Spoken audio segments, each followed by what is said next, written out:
Hey, family, thumbs up for the Alabama defense. Honestly, just give these guys all the positive love. Look, I might be the only Alabama channel that will cover this team. I want to highlight the good. I want to highlight the bad, right? I'm not going to throw players or people under the bus, but I mean, when things aren't happening, we're going to bring them up, right? I don't care if I'm featured on some Alabama football social media account. I want to tell the truth, plain and simple. And I have to tell the truth about Kane Wommack and the Alabama defense. Look, and this isn't, oh my God, he hates Ryan. No, I don't. I love Ryan Grubb. He's the best offensive coordinator Alabama's had. But the fact is, they're ranked 119 in the run. 119. Is that the standard? No, it's not. Fix it. This guy, man, we were attacking this guy at the beginning of the season, right? Everybody was going after Kane Wommack. Everybody. This guy can't get it done, blah, blah, blah, after that Florida State game. Man, that was rough. You looked at how this man has taken the hold of this defense, a defense that was really ran by Nick Saban, right? You're taking over not only the coaching job for Nick Saban, but the defensive job. That is like the gold standard here at Bama, right? You're known for defense, running the ball, and recruiting, okay? This man has done a hell of a job. Here's his opening statement following LSU. The defense is why they beat LSU. The defense is why they beat South Carolina. As soon as the offense gets it figured out, this team is going to be absolutely so difficult to beat down in the later part of November, down in the later part of December, into January, okay? They just need to figure it out. You go through ups and downs, but here's Kane Wommack, man. I'm just so happy for this man for being able to have that defense play up to that level in not even the last 2 or 3 weeks. It's been like this team has played better and better and better as we've gotten going. Anyways, here is Kane Wommack.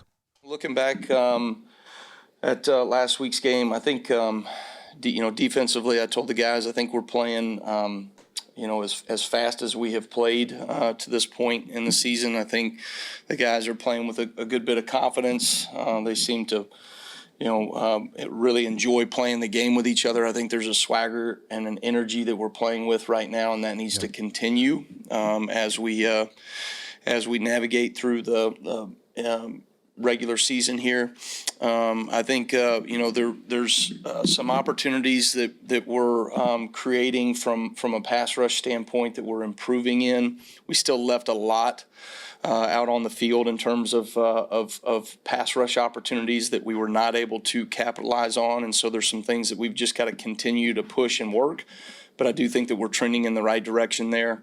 And then the way that we're playing in the red zone right now is giving us a chance, to get off the field, and then certainly our ability to create some takeaways. And I think, all those reps that we have worked in the off season and throughout the season in our takeaway circuit. I mean, you had a couple plays in the game the other night that, they're textbook teach tape plays. So that was really encouraging to see in terms of ripping the ball out, punching the ball out. And so I think we're taking steps in the right direction there. Yeah, look, I think he hit the head on the nail. It's like you're talking about the red zone defense. Yo, good luck trying to score on this team inside the red zone. Ironically, Oklahoma is 28 of 28, 100% at picking up points inside the red zone. Now, they are 21 of 28 when scoring touchdowns. But you get in the red zone against this team, yo, you better come with it, because these guys have athletes all over the place that can make big plays. And I love Dejon Lee at corner, making that big bat on the ball. That was fantastic. He's about to talk about the inside linebackers, and I'm going to talk about the inside linebackers myself in just a minute. But I want to talk about the defensive line too. James Smith, Tim Keenan, Edric Hill, London Simmons. Yo, those guys are playing inspired football. And Yanzi Pierre probably playing like the best outside linebacker in the entire country. Yes, I said that. Think about 42. Guy wasn't even a starter at the beginning of the season, right? He's behind Quay. Ja Latham gets in, makes the most of his opportunities. That's why you're only one play away from being the guy. The way he came off and knocked the ball out, it reminded me of like Dallas Turner, William Anderson, some of the greats that we've had here at Alabama football. Yanzi Pierre, number 42, absolute baller. The secondary, yo, Bray Hubbard playing like a man on fire. Look up his Pro Football Focus grades. He's great now in like the upper 80s. And Dejon Lee talked about him. Yo, Red Morgan. That guy is playing 1,000 miles an hour. It's crazy, right? 1,000 miles an hour. I love 16. He's talking about the inside linebackers. Okay. Deontay Lawson led the team in tackles against LSU. Nikhai Hill-Green played his best football, had that huge punch-out. That was textbook-type football like Wommack was talking about. Justin Jefferson, I saw them throw a screen. As soon as the running back caught it, boom, there was Justin Jefferson. So the inside linebackers, probably the most veteran group in the entire country, right? All seniors, graduates, play an instrumental role. And you're going to have to, like when those guys leave, we're going to have to figure it out if these young guns have grown up or recruit from the transfer portal to bring in an inside linebacker. Here is defensive coordinator Kane Wommack talking about the inside backers. Coach, let's start with Charlie here on the right. Yeah, Coach, just with your inside linebacker play of late, how do you see that going? It kind of seems like all three of those seniors are playing at a high level. Yeah, I think those guys are doing a good job. I mean, you look at Deontay, he's just coming back from where he was a year ago, and he's just gotten better and better coming off of that injury from last season. I think he's playing some of his best football right now, which is really encouraging. I think he's playing fast, he's playing aggressive, and then, just the leadership that he brings to the table and the peace of mind I think that the rest of the team has when he's out there on the field from a communication standpoint of getting everybody on the same page.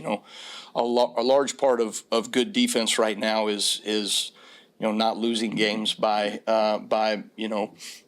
errors and mistakes and MAs, and you see that really across the country right now when you look at defensive play. And I think right now one of the things that we're doing at a fairly high level is just executing to consistency, and he's a big piece to that as well. But I thought Nikhai Hill-Green probably played his best game of the season so far. Those guys are trending in the right direction, and certainly that's what you want. Good teams get better, good defenses get better, and we've just challenged our guys to take little steps in terms of improving their game as we're going along. I think that group is doing that. This should be one fantastic matchup between Oklahoma's red zone offense and Alabama's red zone defense. Should they match up in the red zone? It probably will. Alabama allowing opponents under 40%, right? It's like 30-some%, and Oklahoma, as I mentioned, 100% in scoring. So John Mateer and the athletes that he has against Kane Wommack's defense, I mean, it should be great. Here's Coach Kane Wommack talking about the red zone defense, where I think Alabama has been absolutely stellar. Yeah, Oklahoma has scored on every red zone possession they've had this year. What do they do well down there, and what's kind of the key to stopping them? Well, they have, they do a really good job with their 1+ quarterback run. Usually when you look at an offense that can run the ball from the quarterback position, they're going to be more effective in the red zone because you can't stretch people vertically anymore in the passing game, right? You need that extra piece in the run game. I think they do a really good job of mixing that up. They also have a great RPO system, and so they can still attack you laterally when they're still threatening you with the quarterback 1+ run game. So they do a really nice job of using all of their bodies and also using all of the width of the field in those situations. And so they'll be challenging for us, I think.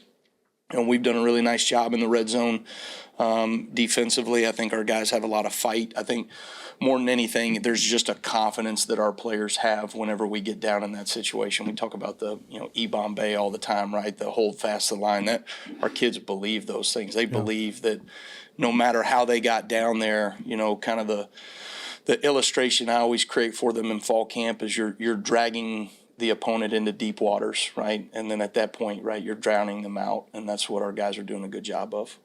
Looking back, I love the Alabama defense. Red zone play has been elite. I just named a bunch of different players that are playing at a very high level, and it all usually things start from the top, right? Believing and buying into the system that he's running, right? The swarm defense. These guys are swarming. I think on Pro Football Focus, you have to go back and look at it, but I don't know if there was too many missed tackles in that particular game. So Alabama's defense playing at an elite level. This guy deserves a lot of positive praise because, the defense here, like I said, the three things you want to make people happy, Alabama fans happy.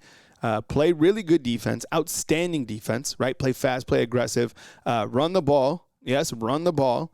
And number 3, recruit at a very high level. And I think right now Alabama probably doing 2 of 3 out of those things at an elite level. There's another video inside the comment box talking about the run game. I believe that they can get it fixed. I believe that they can all put it together because we're about to go into the playoff and championship months ahead. I appreciate y'all kicking it with me right here on Bama Football on YouTube, live every day at 10 a.m. or as news happens right here on Bama Football on YouTube. See you, fam.